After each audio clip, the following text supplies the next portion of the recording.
kuduskan kami dan sucikan kami. Layakkan kami untuk dapat mendengarkan sabda firman. Pakailah hamba-Mu ini ya Bapa. Tuhan, urapi hamba-Mu dengan urapan Roh-Mu, sehingga firman yang akan ditaburkan ini menjadi rema bagi seluruh jemaat Tuhan, sehingga mereka tetap kuat di dalam Engkau dalam menantikan kedatangan-Mu kedua kali. Tuhan, waktu-waktu ini adalah waktu yang jahat, di mana Tuhan iblis bekerja berkarya untuk mau menghancurkan setiap anak-anak Tuhan. Kami serahkan mereka ke dalam tangan-Mu ya Tuhan Yesus. Anak-anak-Mu berikan kekuatan agar supaya mereka tetap kuat eksis dalam Tuhan untuk memuliakan dan Tuhan senantiasa dalam kehidupan mereka, dalam mengucap syukur senantiasa di hadapan Tuhan.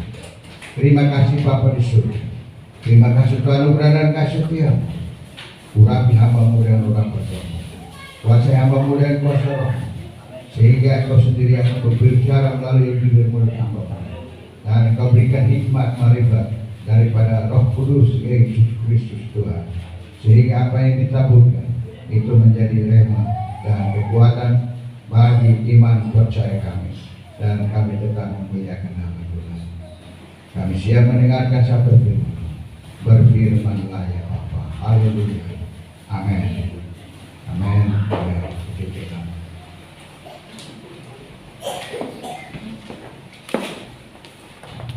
Shalom saudara.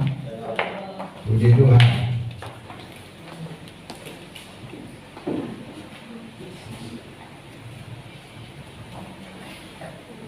Hari ini banyak yang pulang kampung rupanya.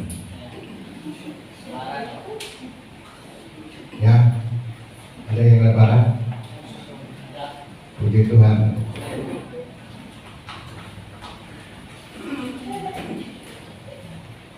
Karena lebaran banyak yang, ya, anak-anak kecil biasanya mau dapat angpau, maka mereka pergi lebaran. Haleluya. Firman Tuhan pagi hari ini berbicara dari hal teladan dalam kasih. Teladan dalam kasih. Kita buka di dalam Lukas pasal 10.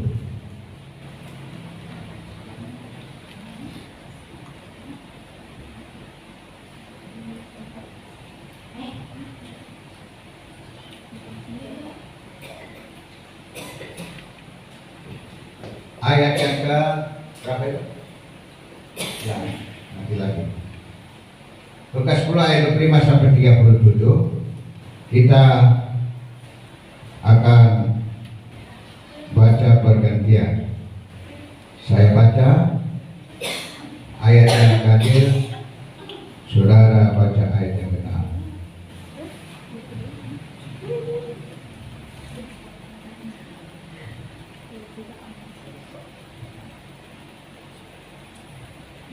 Lukas 10 sudah dapat? Kita bagi berdiri.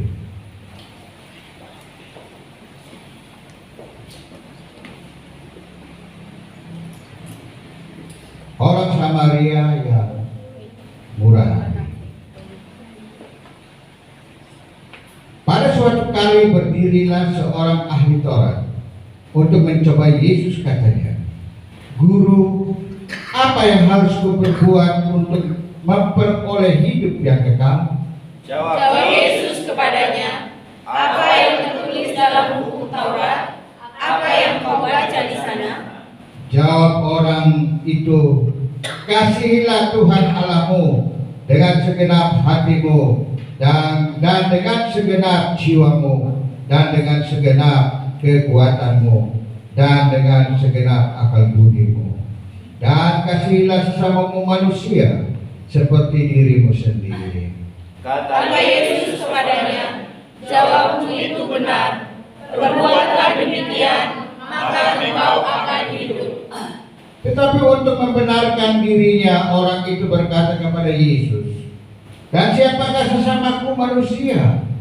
Jawab Yesus, "Adalah seorang yang turun dari Yerusalem ke Yeriko. Dia jatuh ke tangan penyamun-penyamun yang bukan saja merampoknya habis-habisan, tetapi yang juga memukulnya dan yang sesudah itu pergi meninggalkannya setengah mati. Kebetulan ada seorang imam turun melalui jalan itu. Ia melihat orang itu, tetapi ia melewatinya dari seberang jalan. Demikian juga seorang Lewi datang ke tempat itu.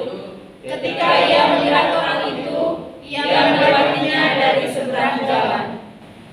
Lalu datang seorang Samaria yang sedang dalam perjalanan ke tempat itu. Dan ketika ia melihat orang itu, tergeraklah hatinya oleh belas kasihan. Ia pergi kepadanya, lalu membalut luka-lukanya. Sesudah ia menyiraminya dengan minyak dan anggur.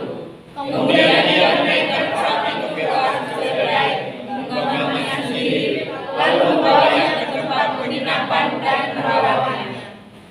Keesokan harinya ia menyerahkan 2 dinar kepada pemilik penginapan itu, katanya, rawatlah dia, dan jika kau belanjakan lebih dari ini, aku akan menggantikannya waktu aku kembali. Siapakah di antara ketiga orang ini, menurut pendapatmu, adalah sesama manusia dari orang yang jatuh ke tangan penyamun itu? Kita sama-sama jawab orang itu, orang yang telah menunjukkan belas kasihan kepadanya. Kata Yesus kepadanya, pergilah dan berbuatlah demikian. Amin.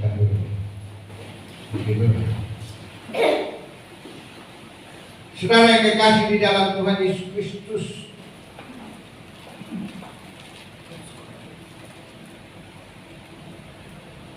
dialog antara Yesus dengan orang kaya. Ada firman Tuhan bilang orang kaya suka masuk ke dalam kerajaan surga. Lebih mudah onta masuk ke lubang jarum daripada seorang kaya masuk ke dalam kerajaan surga. Ya. Namun saudaraku yang kekasih, firman Tuhan ini dialog antara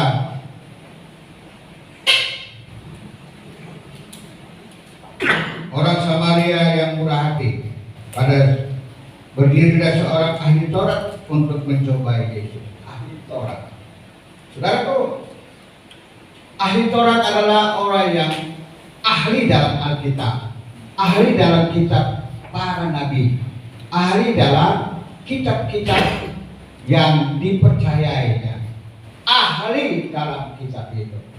Namun walaupun orang yang ahli, tapi tidak mau melakukan apa yang mereka tahu, malah seringkali mereka melanggar aturan-aturan yang sudah diterapkan, ditulis di dalam undang-undang Taurat itu sendiri, sehingga mereka datang dan mulai mencoba Yesus, dan mereka mulai berdialog dengan Yesus. Siapakah?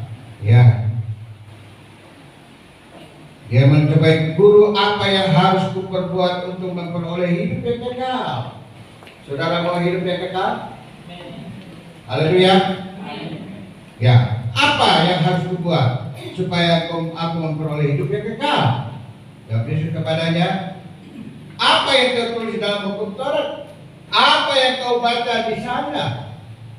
Jawab orang itu, kasihilah Tuhan Allahmu dengan segenap hatimu, dengan segenap akal budimu, dan dengan segenap jiwamu, dan kasihilah sesama manusia seperti dirimu sendiri. Saudaraku, itu betul. Itu betul. Tapi apakah engkau sudah melakukannya itu bagi sesama manusia? Ya, saudaraku, ahli Taurat ini mau membenarkan diri. Oke, siapakah sesamaku manusia itu? Saudaraku, ahli Taurat ini orang yang licik sekali. Ya, imam-imam di dalam bait Allah licik, tetapi tidak tulus. Licik tetapi tidak tulus. Mereka mulai soal jawab dengan Yesus. Tapi Yesus punya satu perumpamaan. Ada seorang yang turun dari Yerusalem ke Yeriko. Dia jatuh ke tangan penyamun. Dia dihajar habis-habisan. Dia ambil, dirampas semua apa yang dia miliki. Bahkan bajunya pun dirampasnya, dibukanya dan dibawa. Dipukulinya dan habis-habisan. Ada seorang imam lewat.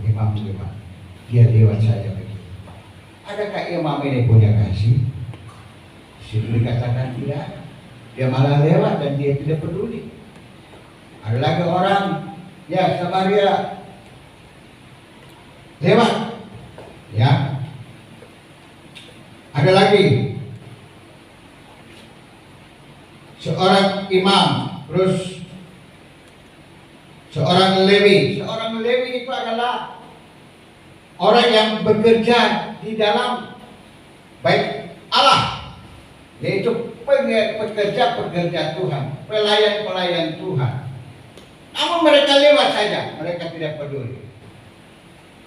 Saudara, ini membuat satu tamparan bagi kita sebagai orang yang percaya kepada Tuhan. Saudaraku, orang yang bekerja di rumah Tuhan masa bodoh. Imamnya sendiri, gembalanya sendiri masa bodoh. Dia tidak peduli. Lalu datanglah seorang Samaria. Seorang Samaria itu sementara pada waktu itu bermusuhan dengan orang Samaria, bermusuhan sebenarnya dengan yang dikatakan orang Yeriko itu, lagi bermusuhan. Tetapi orang Samaria ini dia lewat dan dia melihat orang, maka tergeraklah hatinya. Orang biasa, orang yang tidak ada kaitannya dengan sesamanya yang jauh, gak ada kaitan. Tetapi waktu dia lihat orang itu susah, langsung cepat-cepat dia turun tangan. Dia mulai mengambil alih semua apa yang menjadi kesusahan orang itu. Saudara, siapakah yang punya kasih? Siapakah yang memiliki kasih yang sebenarnya? Ini menjadi satu gambaran bagi kita bahwa kita sebagai orang yang percaya harus memiliki kasih. Sedangkan firman Tuhan katakan, musuhmu lapar kasih makan dia, musuhmu haus kasih pakai dia, musuhmu telanjang kasih pakai dia, musuhmu haus kasih minum dia. Kalau ada orang yang menyakiti engkau, doakanlah dia, ampunilah dia, dan doakanlah dia. Saudaraku, itulah ajaran kasih daripada Tuhan kepada setiap orang yang percaya. Dan saudaraku, Yesus itulah adalah teladan. Next. Yesus adalah teladan dalam hal mengasihi. Yohanes 13 ayat 31 sampai 36. Silakan seorang berdiri dan baca. Aku memberikan, silakan Saudara Joshua. Yohanes 13 ayat 31 sampai 36. Aku memberikan perintah baru, supaya kamu saling mengasihi sama seperti aku telah mengasihi kamu. Demikian pula kamu harus saling mengasihi, supaya semua orang tahu bahwa kamu adalah murid-muridku, yaitu jikalau kamu saling mengasihi. Teladan kasih, apa yang Yesus berikan untuk kita ikuti dan lakukan. Teladan kasih. Apa yang Yesus berikan, apa yang Yesus tertulis dalam firman ini, kita harus baca, mengerti, dan ikuti. Sudah berapa banyak kita mendengar tentang firman Allah? Sudahkah kita menerapkan itu di dalam kehidupan kita? Sangat jarang sekali. Ya kan? Kalau menurut logika kita, menurut kehidupan kita sehari-hari, sangat-sangat jauh daripada kesempurnaan itu.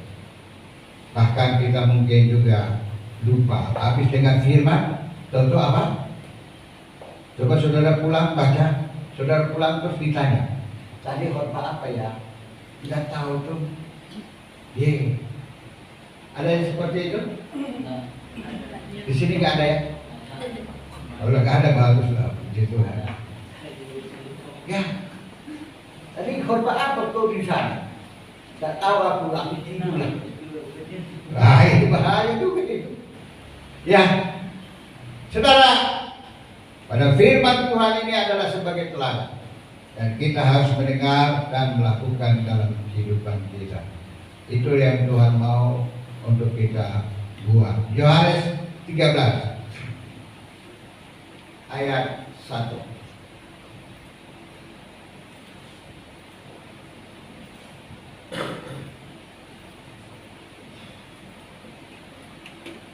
Sementara itu sebelum hari raya Paskah, mulai Yesus telah tahu bahwa saatnya sudah tiba untuk beralih dari dunia ini kepada Bapa.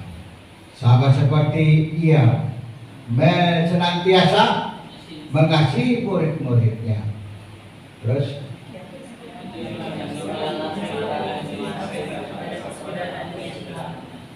ya, kita baca sama-sama. Kita baca mulai dari saat awal. 1, 2, 3. Sementara itu sebelum hari raya Paskah, Yesus telah bahwa saatnya tiba untuk beralih dari dunia ini kepada Bapa. Sama seperti Dia senantiasa mengasihi murid-muridnya, demikianlah sekarang Ia mengasihi mereka sampai kepada kesudahannya. Yesus mengasihi murid-muridnya sampai kesudahannya, tidak terbatas. Adakah engkau mengasihi Yesus juga sampai kesudahannya? Haleluya. Apa bukti bahwa kita mengasihi Yesus? Apa yang membuktikan bahwa kita mengasihi Yesus? Sekarang ini ada di sini. Amin. Itu bukti engkau mengasihi Dia. Apalagi bukti sehari-hari di dalam lingkungan saudara. Apa yang engkau sudah membuktikan bahwa kasih Kristus ada dalam hidupmu. Haleluya. Saudara, apa yang buktinya? Saya bersyukur kita sekalian punya kasih yang besar bagi sesama kita. Tadi pagi saya keluar beli air minum untuk gereja. Saya lihat seorang abang beca. Saya bilang, "Bang, abang beca ada berapa orang? Udah kumpul belum?" "Belum, Pak. Nanti siang baru kumpul." "Ya, siang tunggu saya." Saudaraku, kita harus berbelas kasihan kepada mereka dan tidak berbiaya. Memang setiap tahun kami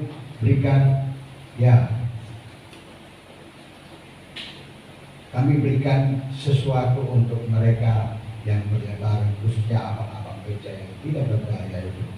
Setiap pagi kalau saya pergi, saya kalau tidak kerja, saya pergi beli nasi uduk. Kalau tukang lagi kerja, saya beli nasi uduk untuk tukang. Saya juga beli untuk mereka yang ada di situ.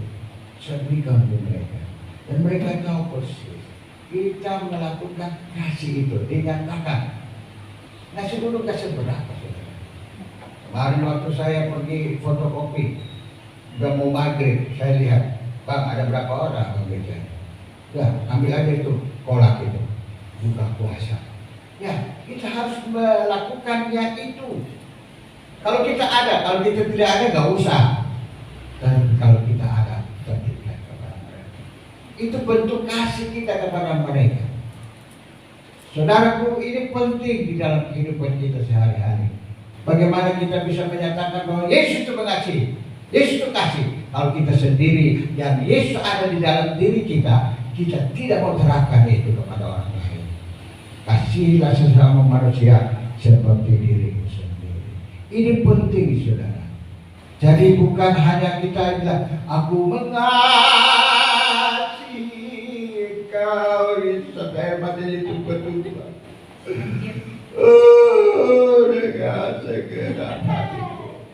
Pulang lihat orang yang sudah tidak berdaya di situ, masa bodoh. Itu waktu berbahaya. Jadi cuma apa? Lip service saja di gereja. Aku mengasihi. Ada seorang ya ibu, dia di gereja, dia jadi WR, tapi gereja lain, ini gereja yang besar, saudara.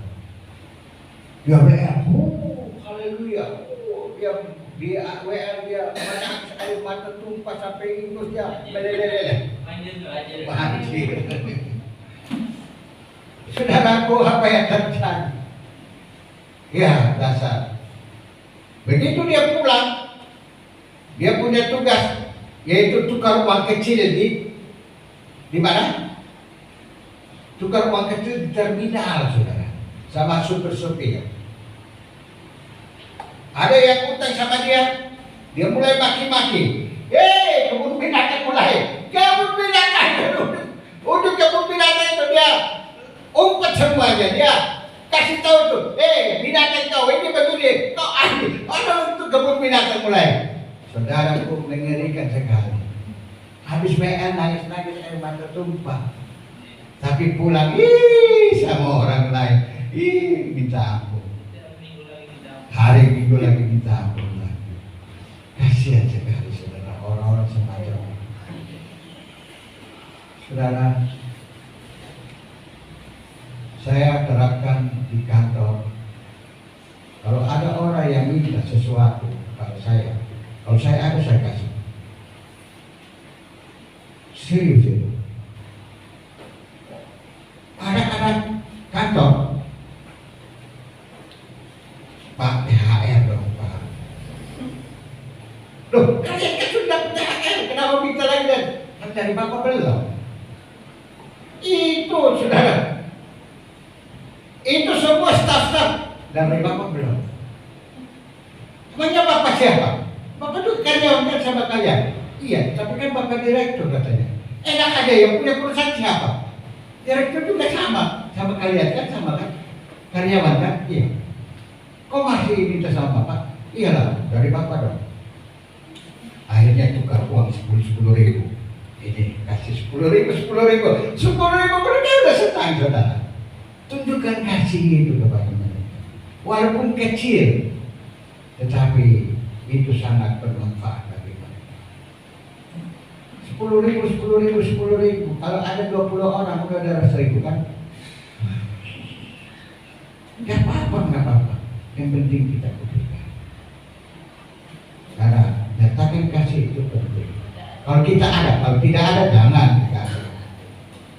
Ya, ini kita praktikkan itu kasih di dalam kehidupan kita. Seringkali kita masa bodoh dengan sesama kita. Nah, Yohanes 13 ayat 2 dan ayat 17.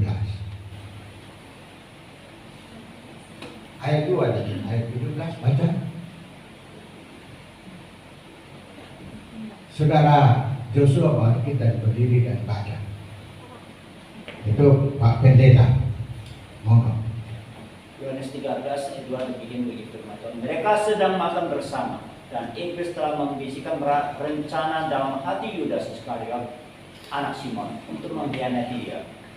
Saudaraku, di dalam murid Tuhan pun ada yang bisa berkhianat. Halo? Di dalam gereja Tuhan pun ada yang bisa berkhianat. Dalam komunitas pun ada yang bisa berkhianat. Buktinya Yudas. Ada Tuhan Yesus, bukan lagi gak tanggung-tanggung, malah dia berkhianat kepada gurunya sendiri, yaitu pemimpinnya. Ya, Yudas. Bukan saja Yudas. Jadi di gereja itu ada bentuk-bentuk manusia yang lain-lain. Ada juga Petrus. Saudaraku, tahu Petrus? Petrus itu dia seorang apa? Hah? Kalau menurut saudara, Petrus itu orang apa? Murid Yesus. Di antara murid Yesus, Petrus itu sebagai apa? Preman, saudara. Saudara tahu preman? Petrus itu preman. Waktu Yesus ditangkap, dia ambil pedang dan dia gak takut-takut sama orang. Dia potong itu kupingnya si Markus, putus. Tuhan bilang, sarungkanlah pedangmu. Apa yang kau lakukan dengan itu pun engkau akan mati. Ya, Yesus ambil itu telinganya yang sudah putus, sambung lagi ke Markus punya telinga, dan akhirnya sembuh baik. Saudaraku, itu Petrus, orangnya, strong. Ada apa-apa, nggak mau tahu. Gitu, itu memang bentuknya begitu. Tapi apakah itu semua harus kita biarkan? Tidak. Kita harus mengasihi dia. Amin. Akhirnya Petrus dia bilang, dulu aku memang seperti ini, tapi guruku disalib kepala di atas. Sekarang aku mau mati, biarlah kepalaku di bawah dan kakiku di atas. Hebatnya itu. Bertolak belakang sekali, berbalik 200%.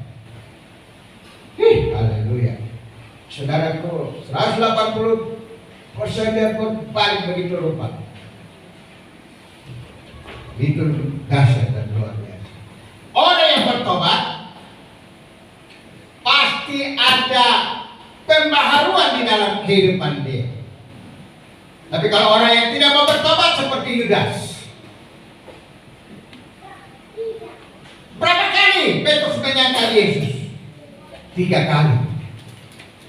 Dia ingat semua perbuatan dia. Dia ingat semua apa yang dia sudah lakukan kepada Yesus. Namun akhirnya dia sadar dan dia bertobat. Pada saat dia sadar dan dia bertobat, dia datang kepada Tuhan, dia menyerahkan diri sungguh-sungguh. Pada saat turunnya Roh Kudus, apa yang terjadi? Begitu dia berkhotbah, 3.000 orang dalam satu hari, 3.000 orang bertobat percaya Yesus. Saudaraku, kalau engkau bertobat sungguh-sungguh dan engkau mau merubah kehidupanmu, karaktermu, karakter yang burukmu, engkau rubah dengan sungguh-sungguh, Tuhan akan pakai engkau lebih dahsyat lagi. Haleluya. Beri kemuliaan bagi Tuhan. Kita harus berubah. Amin. Tuhan mau agar supaya sebagaimana anak-anak Tuhan, kita harus mau berubah. Kalau Tuhan mau pakai kita dengan sungguh. Haleluya. Karakter kita yang lama kita tinggalkan, dan kita masuk dalam karakter yang baru bersama dengan Kristus. Ayat 17.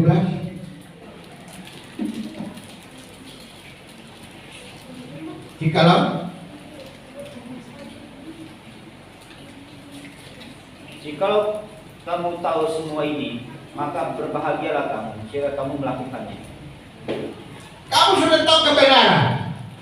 Jika kamu tahu semua ini, lakukanlah. Maka apa dikatakan? Berbahagialah kamu. Amin. Luar biasa.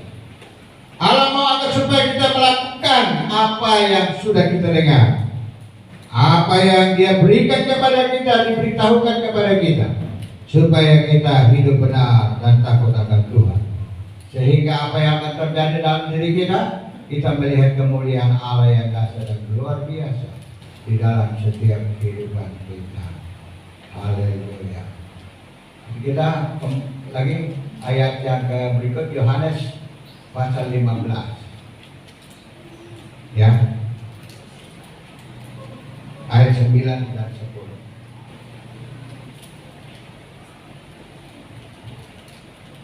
Yohanes 15 ayat 9 dan 10.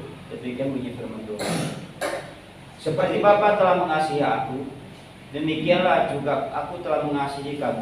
Tinggallah di dalam kasihku itu. Jikalau kamu menuruti perintahku, kamu akan tinggal di dalam kasihku, seperti aku menuruti perintah Bapakku dan tinggal di dalam kasihnya. Amin. Saudaraku, firman itu berkata, seperti Bapa telah mengasihi aku, demikianlah juga aku telah mengasihi kamu. Tinggallah di dalam kasihku itu. Amin. Allah mau aku supaya kita tinggal di dalam kasihnya. Allah mau aku supaya kita tinggal di dalam hidupnya. Dan Dia, Yesus Kristus, tinggal di dalam diri kita. Kalau Yesus tinggal di dalam diri kita, saudaraku, oh, Dia tahu persis apa yang kita buat. Dia tahu persis kemanapun kita pergi. Dia tahu persis apa yang kita butuhkan. Dia tahu semuanya. Mana Dia ada di dalam diri. Ada yang kurang makan di sini, saudara? Ada? Saya yakin tidak ada. Amin. Angel? Angel banyak uang yang macam-macam. Ya. Kita semua, saudaraku, Yesus ada dalam diri kita. Dia mampu untuk menyelesaikan segala persoalan kita. Amin. Asal kita mau berserah. Aku berserah. Yohanes 5 ayat 5, 15 ayat 5.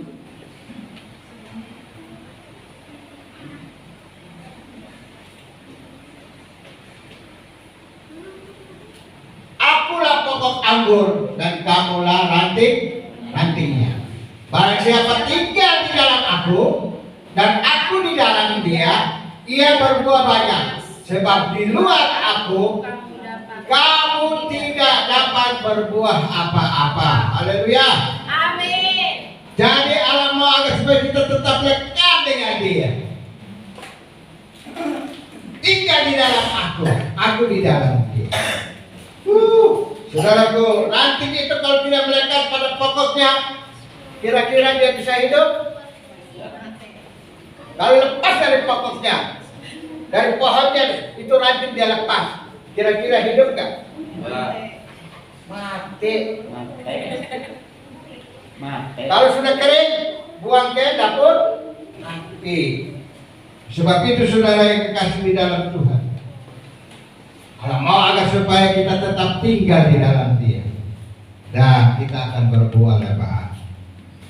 Haleluya. Dan itulah yang Tuhan kehendaki dalam kehidupan kita. Next. Siapa kasih itu dan dari mana asalnya? Saudara tahu siapa kasih itu? Dan dari mana asalnya?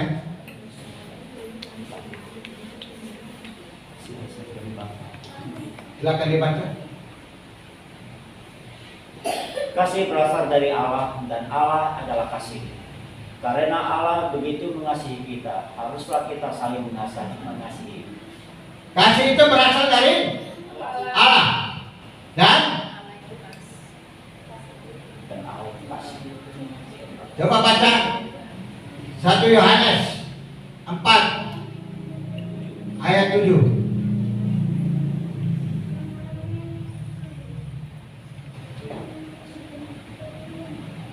1 Yohanes 4 ayat 7 1 Yohanes 4:7 demikian bunyi firman sampai ayat 8.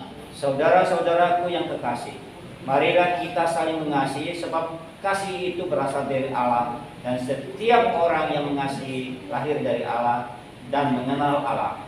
Setiap orang yang mengasihi Allah, dia itu memiliki kasih Allah, dan dia itu juga berasal dari Allah. mana? Dari Allah sendiri. Ayat 8. Barang siapa tidak mengasihi, ia tidak mengenal Allah. Barang siapa tidak mengasihi, dia tidak pernah mengenal Allah. Terus Sebab Allah adalah kasih. sebab Allah itu adalah kasih. Haleluya. Haleluya. Amin. Allah itu kasih. Maka kita juga harus memiliki kasih itu. Haleluya. Ayat 10-11.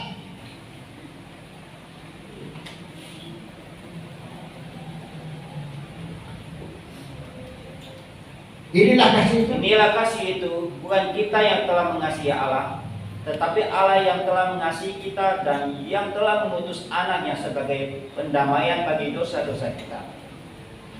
Saudara-saudara yang terkasih, jikalau Allah sedemikian mengasihi kita, maka haruslah kita juga saling mengasihi. Haleluya. Gereja ini adalah keluarga.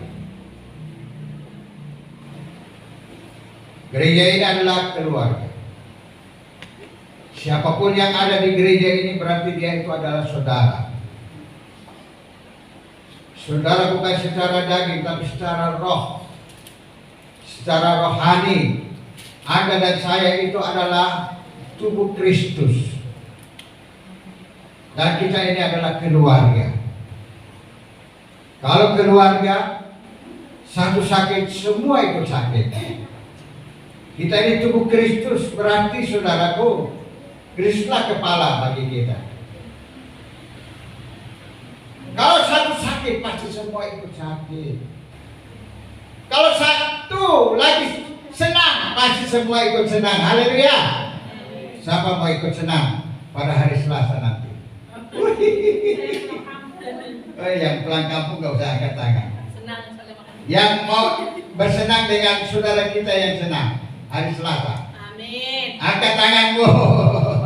Nah, saya mau lihat ini. Siapa yang tanya? Aduh, sedikit sekali.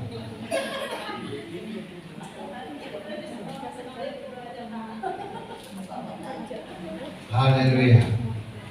Saudara kita senang, kita ikut senang. Saudara kita susah, kita ikut susah. Amin. Haleluya. Di rumah siapa yang tidak ada beras? Angkat tangannya, nanti beras datang. Nanti kalau beras ada, nanti beras di rumah. Gak ada yang beli, Pak. Gak ada yang beli ya? Haleluya. Puji Tuhan. Kalau tidak ada beras, minta sama nenek di sini. Nanti nenek yang ngurusin. Nenek lagi. Siapa itu nenek? Ya, nenek gembala. Nenek gembala. Oke. Jauh dia ada di mana sekarang?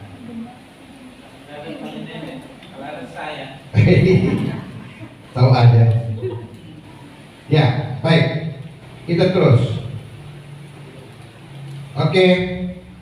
Yohanes 13. Yohanes 13 ayat 5.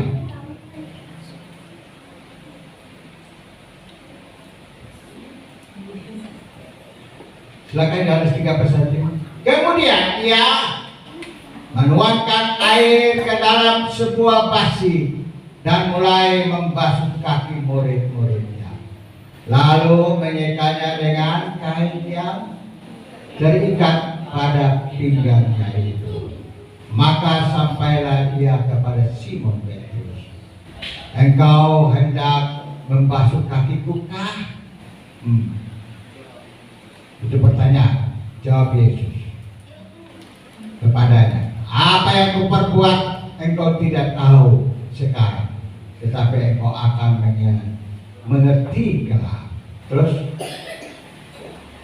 Kata Petrus kepadanya, engkau tidak akan membasuh kakiku sampai selama-lamanya. Jawab Yesus, jikalau aku tidak membasuh engkau, engkau tidak mendapat bagian dalam aku. ya, Petrus dia sombong. Bukan dia sombong, tapi dia risih gitu. Kok masa guru ini mau basuh kaki saya? Mesti saya membasuh guru punya kaki.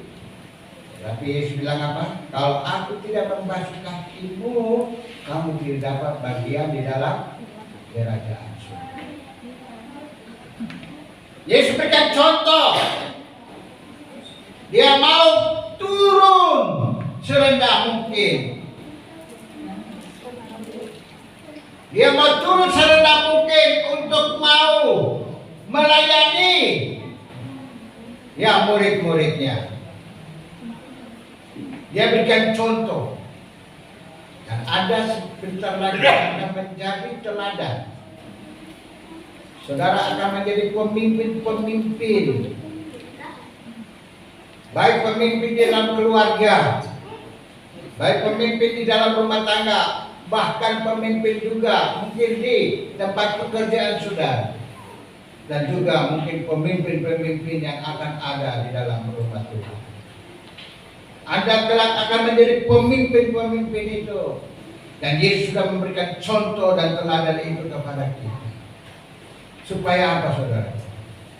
Supaya kita melihat contoh yang daripada Allah itu. Dan kita praktekkan itu dalam kehidupan kita. Haleluya. Haleluya.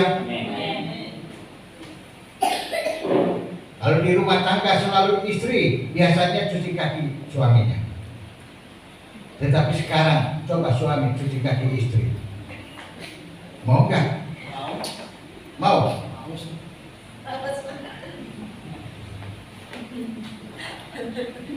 Ada suami yang mau cuci kaki istri?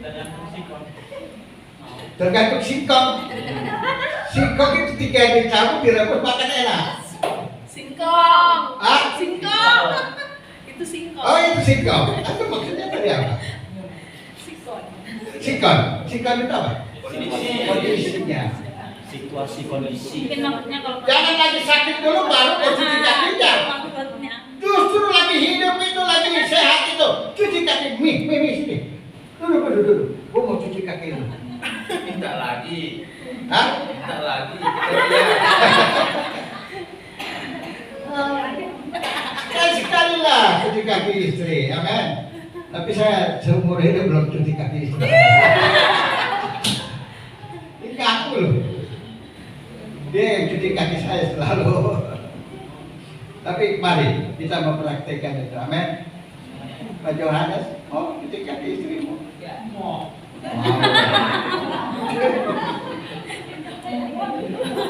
Dia yang perintah istri dulu. Kasih sekali lah. Jangan kita perintah istri kita terus. Mesti suami juga harus tunduk dan mau. Kalau kita buktikan kasih kita kepada istri kita harus mau melakukan itu. Amin. Amin. Para nabi, amin. Sebagaimana Yesus mencuci kaki murid-muridnya, demikian juga kita harus mau tunduk dan mau mengasihi sesama kita. Haleluya. Terus, ayat berikutnya.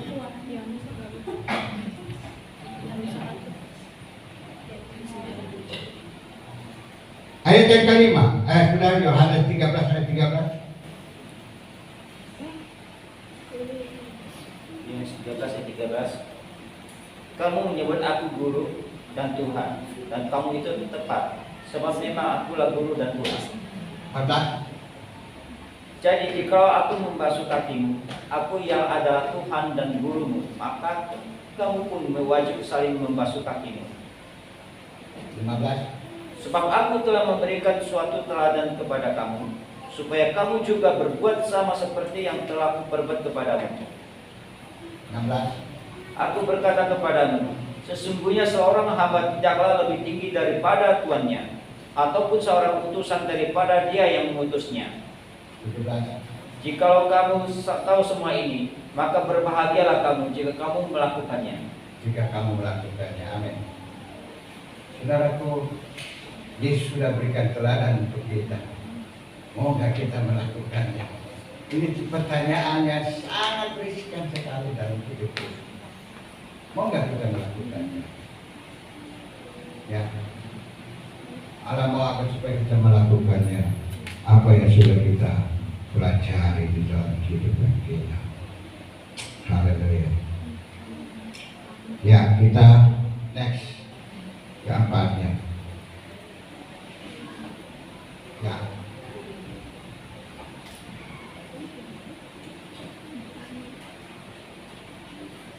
paling bawah sekali apa? Filipi 2 ayat 3 sampai 8.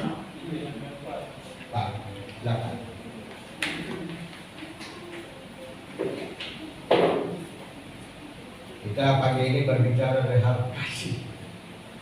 Nah, baca Filipi 2.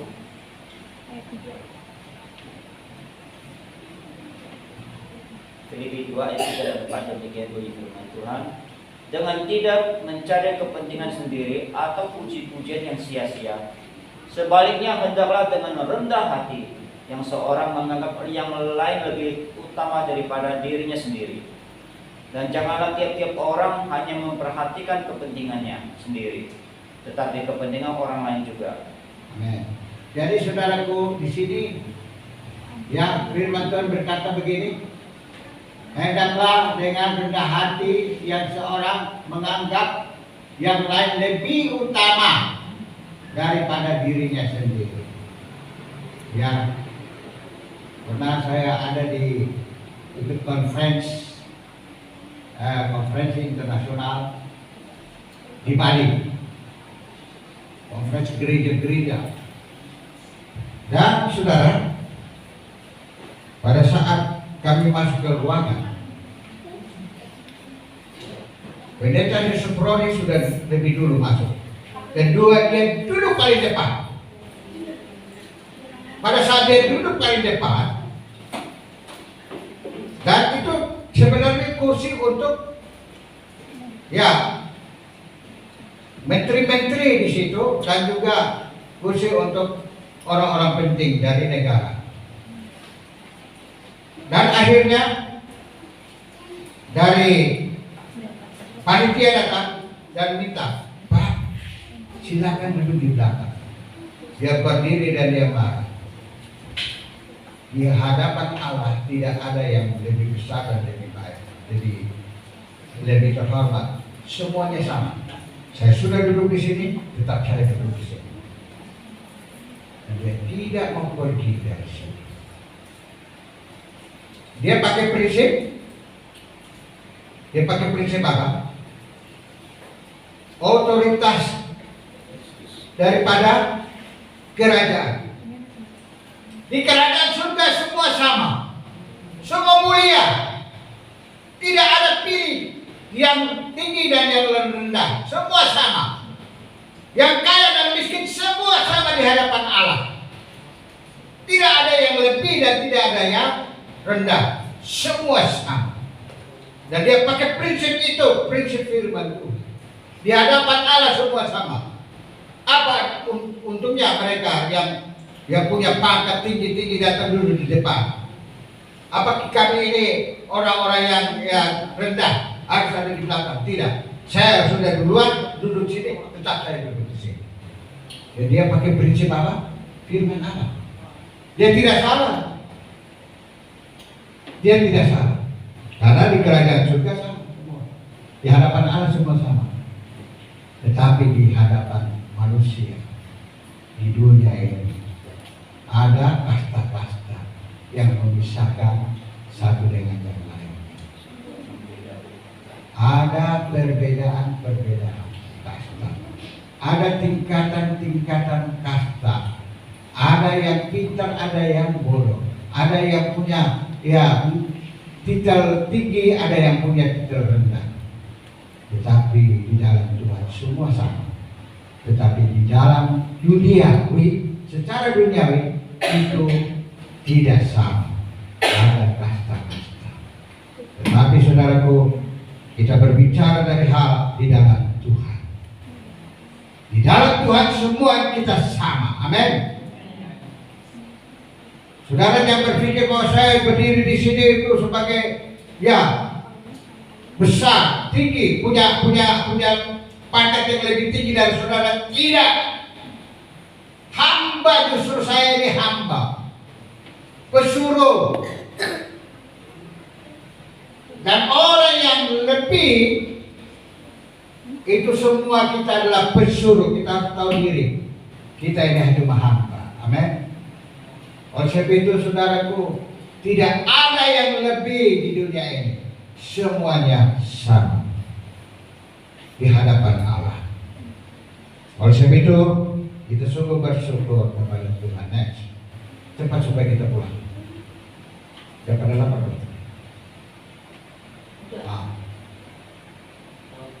Ayo maju cepat. Kerendahan hati yang adalah ibu yang baik dari semua sifat yang baik.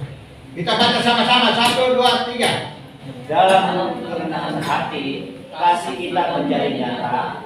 Kerendahan hati adalah sikap terdamai yang memiliki makna dan dapat berbahagia. Filipi 2 ayat 7. ya, Filipi 2.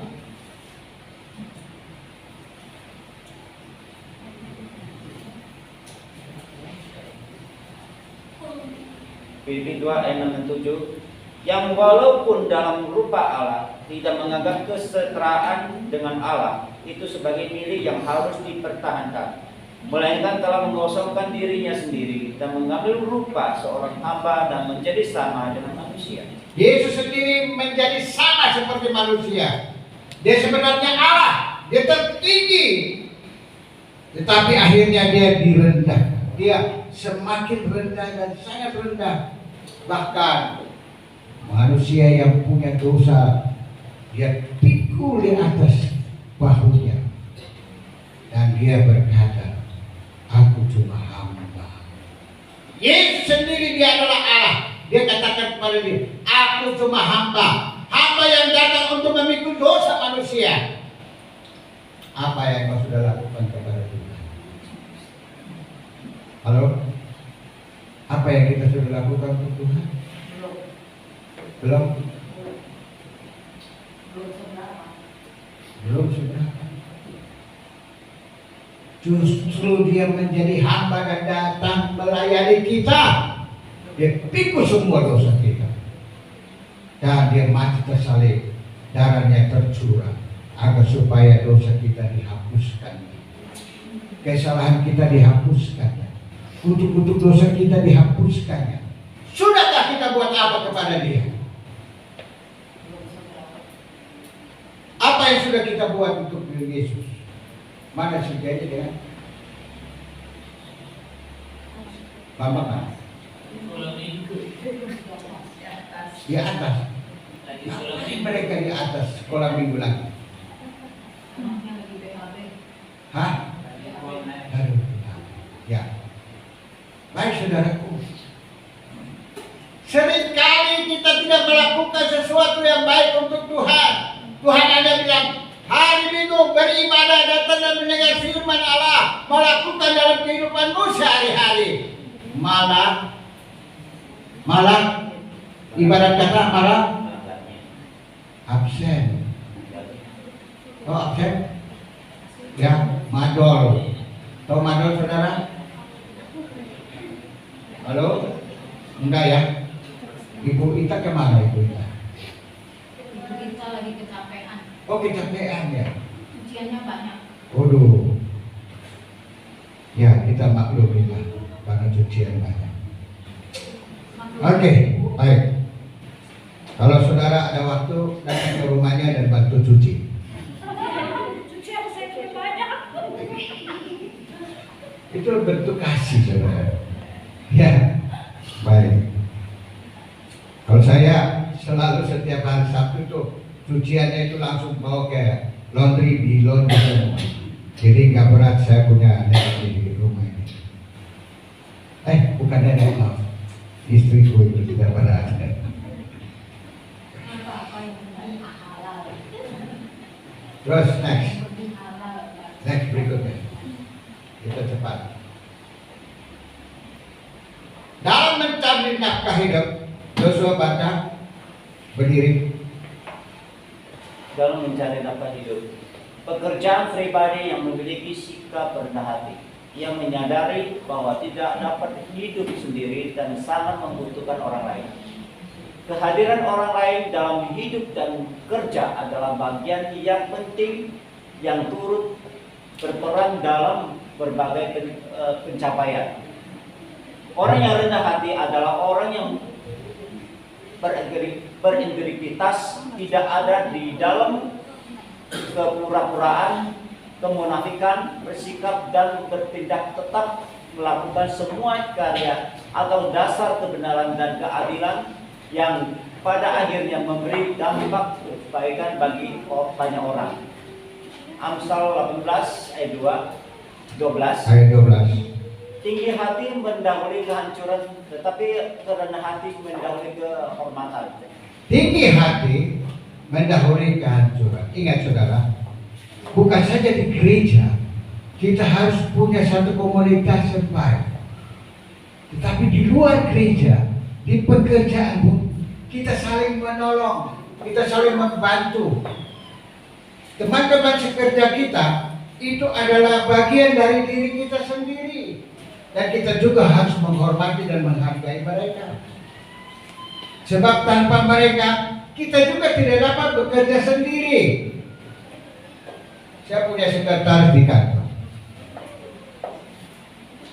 Kalau ada apa-apa saya suruh dia kerja. Sampai saya punya HP ini lemot, tolong betulin tuh HP itu. Saya perintah. Dia ini semua dia kerjakan. Sampai semua saya bikin konsep, dia ketik semua, ketik dia kirim semua dia. Sampai keuangan apapun saya suruh ini instansi ini, ayo kamu bikin tabelnya, kirim ke pusat supaya uangnya saya kasih mereka semua yang saya hayari. Nah semuanya dia kerjakan, bahkan gaji apa semua dia yang kerjakan. Dan kalau saya ada berkat, saya kasih dia. Nih untuk makan siang, saya kasih. Kalau saya ada berkat, walaupun cuma sedikit, ya nggak seberapa. Yang penting satu piring nasi sudah cukup untuk dia. Dia sudah senang. Hormati sesama kita yang menolong kita, yang bekerja bersama dengan kita. Kita harus perhatikan mereka, karena kita tidak bisa kerja sendiri. Tanpa mereka kita tidak mampu. Apalagi suami istri. Apalagi suami istri. Jangan Anda berpikir bahwa di istri itu tidak punya pekerjaan yang berat. Justru lebih berat daripada suami. 24 jam katanya itu. Di rumah nggak ada bilang nggak kerja. Kalau mau ada ini.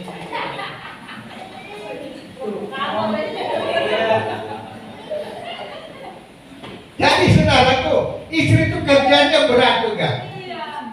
Berat. Suami di kantor, biarin aja. Yang penting pulang rumah, kalau rumah berantakan kadang-kadang marah. Kenapa ini berantakan begini? Tahu datang geletak tidur. Oh sebab itu saudaraku, istri itu harus disayang. Amin. Halo, istri harus disayang. Sampai hari ini saya tidak tahu saya punya gaji berapa duit. Semuanya istri punya urusan. Jadi ya, istri punya urusan. Rumah itu istri punya urusan. Kalau uang itu suami punya urusan. Jadi suami harus kerja memenuhi semua kebutuhan. Halo? Halo? Kalau suami urusannya Tuhan. Ini penting. Kalau suami itu urusan Tuhan, karena dia harus sebagai imam, dia harus punya hubungan khusus dengan Tuhan, baru dia diberkati oleh Tuhan. Amin. Kalau mau keluargamu diberkati, harus urusannya sama Tuhan. 1 Timotius 4:12. Janganlah seorang pun menganggap engkau rendah karena engkau muda.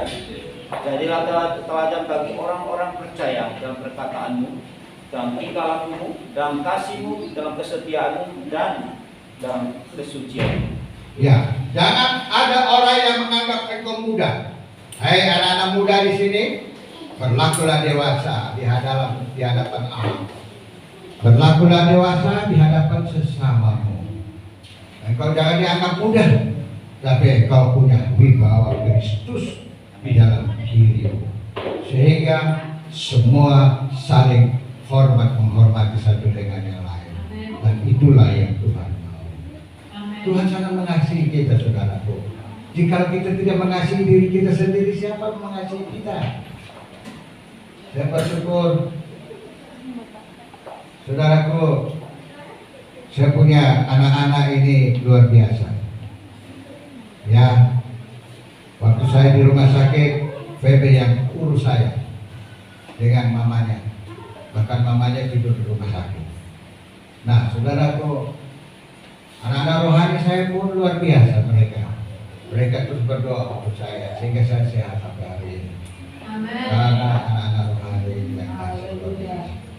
Itulah jemaat Tuhan yang kekasih. Dan kesimpulan kita, saudaraku, jangan anggap rendah seorang anak kecil. Ingat itu. Seorang anak kecil jangan engkau anggap dia rendah di hadapan Allah. Karena ada malaikat yang menjaga dia. Halo? Jangan suka bentak anakmu. Bentak saja. Siapa itu bapak-bapak suruh bentak anak itu? Coba baca itu Matius 18 ayat 10. Haleluya. Mama-mama yang suka bentak anak juga, itu harus tahu. Hah? Kalau ada salah ciwir aja ke kupingnya. Kalau dibiarkan kan nggak mungkin dong kalau dia salah. Kalau salah boleh, tapi jangan marah sampai akhirnya matanya itu mau keluar. Singa kata parusnya. Hah? Kayak singa.